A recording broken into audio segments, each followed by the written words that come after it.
Hello students, welcome back in BPVN online class.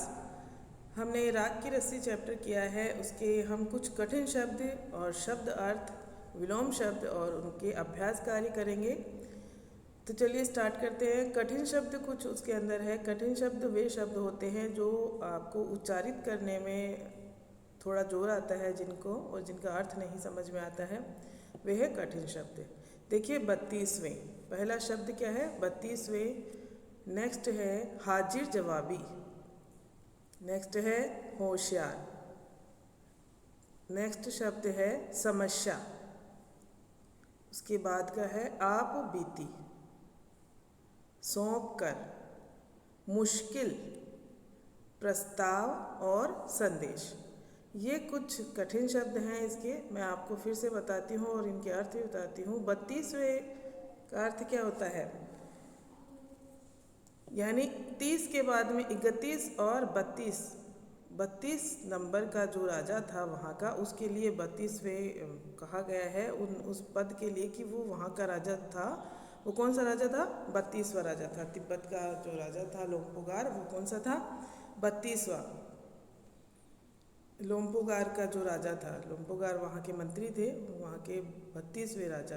तो 32 इसका meaning English में आप ऐसे समझ लीजिए, लेकिन आपको हिंदी की गिनतियाँ आनी बहुत ज़रूरी है।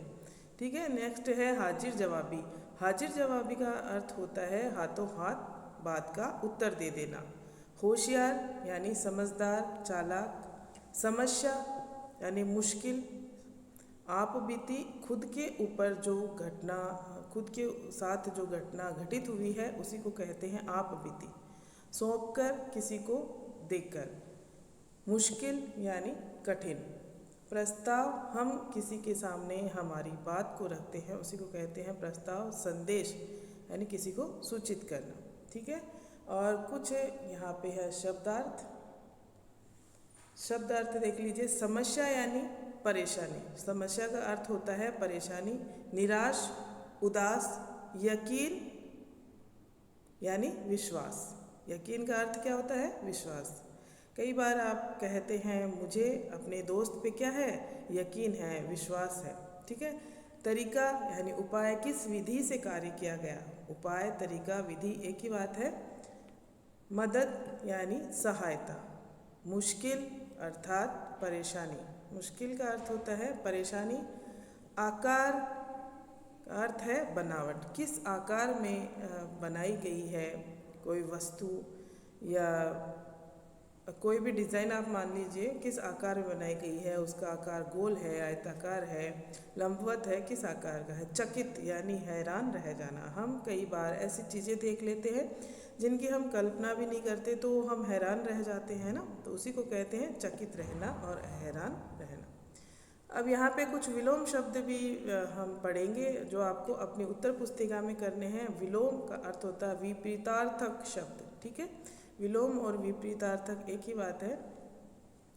चालाकी, चालाकी का विलोम क्या है? बेवकूफ़ी। चालाकी का उल्टा अर्थ देने वाला शब्द बेवकूफ़ी। चैन का बेचैन, चैन का बेचैन। सीधा साधा, सीधा साधा का अर्थ होता है भोला, और भोला का उल्टा क्या है? होशियार। शहर का गांव, शहर का उल्टा क्या होगा? गांव। दुखी का सुखी। खरीदना का बेचना, खरीदना का उल्टा क्या होगा? बेचना। संभव का असंभव। अब आप सोचते हैं कि हर जगह ए लगा देने से क्या होंगे? विलोम शब्द बन जाएंगे, लेकिन ऐसा नहीं होता है। हर जगह के हर शब्द के साथ ए नहीं लगता है। तो संभव का असंभव होगा, लेकिन धूमधाम का क्या होगा? चुपचाप। कई काम हम धूमधाम से करते हैं, लेकिन अभी कोरोना काल में समय क्या चल रहा है? कोई भी काम धूमधाम से नहीं करना है। कैसे करना है? चुपचाप ही करना है। तो धूमधाम का उल्टा अर्थ देने वाला क्या होगा? चुपचाप। सौंप कर का उल्टा छीन कर। सौंपना यानी किसी को दे देना, अपनी वस्तु आराम से इजीली किसी को दे देना, और उसका उल्टा अर्थ क्या होगा? छीन कर। मुश्किल का आसान। ओके। ये हमारे कठिन शब्द, शब्द अर्थ और विलोम शब्द हुए हैं। आपको अपनी उत्तर पुस्तिका में करना भी है इनको, और इनको आपको याद भी करना है। ओके। अब देख लेते हैं प्रश्नोत्तर।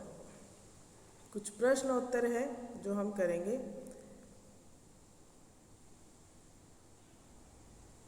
लोम्पुगार कौन थे? लोम्पुगार कौन थे? लोम्पुगार तिब्बत के 32वें राजा थे। ठीक है, लोम्पुगार कौन थे? तिब्बत के 32वें राजा। लोम्पुगार क्यों चिंतित थे?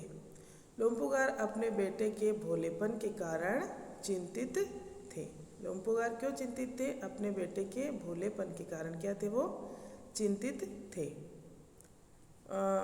उनका बेटा बहुत सीधा साधा था, भोला था, तो उनको बार बार में चिंता होती थी कि मेरे बाद में इसका क्या होगा।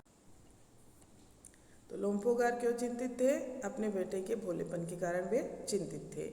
लोम्पुगार किस चीज के लिए मशहूर थे? अब देखिए ये चीज़ यहाँ पे 2 बार आया है, तो ये गलती से आया है स्टूडेंट्स। तो आपको 1 बार ही चीज़ लिखना है, 2 बार नहीं लिखना है। किस चीज़ के लिए लोम्पुगार मशहूर थे? लोम्पुगार अपनी बुद्धिमानी के लिए मशहूर थे। वो बहुत ज़्यादा बुद्धिमान थे, तो उनकी बुद्धिमानी के लिए वे जाने जाते थे, है ना।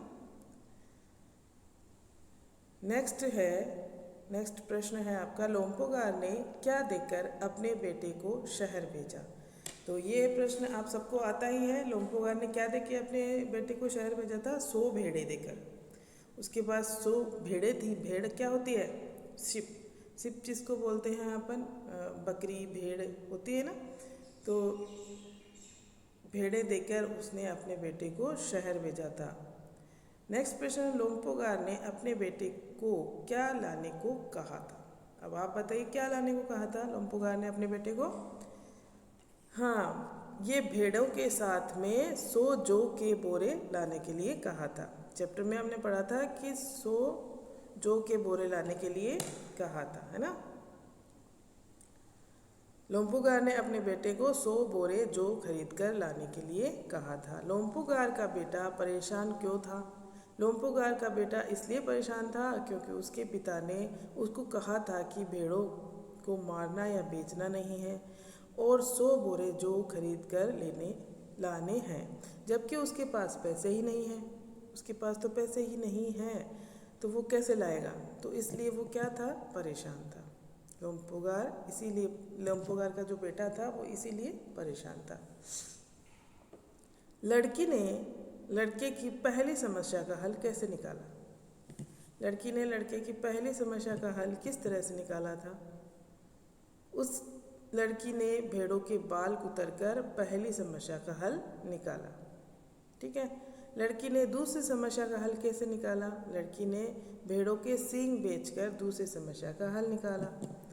ये सब हमने पढ़ा था, आपको याद ही है। राजा ने लड़की को क्या चुनौती दी? राजा ने लड़की को राख की रस्सी बनाने की चुनौती दी। राजा ने कहा था कि लड़की को 9 हाथ लंबी राख की रस्सी बनानी है। अगर वह लड़की इतनी ही बुद्धिमान है तो क्या बनाना है? 9 हाथ लंबी राख की रस्सी बनानी है। यही चुनौती दी थी। लड़की ने राजा के सामने क्या शर्त रखी? अब लड़की भी बुद्धिमान थी, तो उसने भी राजा के सामने शर्त रखी थी। तो क्या शर्त रखी थी? लड़की ने राजा के सामने शर्त रखी कि रस्सी राजा को अपने गले में पहननी होगी। यही शर्त रखी थी। लड़की ने राजा के सामने शर्त रखी कि रस्सी राजा को अपने गले में पहननी होगी। राजा ने लड़की की समझदारी से खुश होकर क्या किया? क्या किया था? हमने चैप्टर के अंत में पढ़ा था कि राजा लड़की की समझदारी से बहुत खुश हो गए थे, प्रसन्न हो गए थे, और उन्होंने खुश होकर क्या किया? अपने बेटे की शादी उस लड़की से करवा दी। राजा ने लड़की की समझदारी से खुश होकर अपने बेटे से उसकी शादी कर दी। ठीक है स्टूडेंट्स, तो ये कुछ आपके अभ्यास कार्य हैं। ये आपकी पुस्तक के अलावा चैप्टर में से जो प्रश्न हैं उनको मैंने बनाया है। कुछ प्रश्न हमने खुद ने बनाया है क्योंकि आपके जो बुक में दिए हुए हैं उसमें ऐसे क्वेश्चन बहुत कम है। तो प्रश्न ये आपको अपनी उत्तर पुस्तिका में करना है, कंफ्यूज नहीं होना है। यही क्वेश्चन आपको अपने उत्तर पुस्तिका में करना है, नोटबुक में, और इनमें से ही आपके आ जाएंगे एग्ज़ाम में। ठीक है, थैंक यू।